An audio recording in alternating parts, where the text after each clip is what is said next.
Did you know that Mother and Father God had 59 daughters and all of them are goddesses?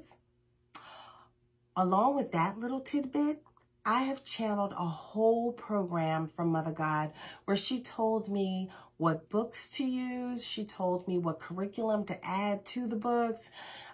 She told me what to name the community. She told me everything. And I am committed to doing this program and doing it her way. Mother God wants this program to develop the divine feminine that she requires to set things back in order on this planet. We're looking for women who desire to awaken their goddess energies so they can truly learn how to love themselves, to share their magic with the world, to receive the prosperity that is theirs by divine right, so that they can move on their journeys on purpose and with purpose.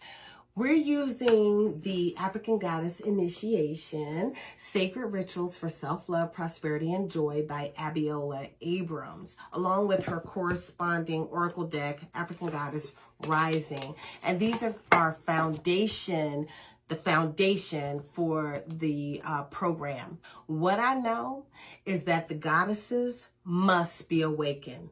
So if you're ready to elevate your life, and you want to be a part of this mission, look in the profile section or the description box and click the link for our sister circle, and we will see you on the other side. Ashe.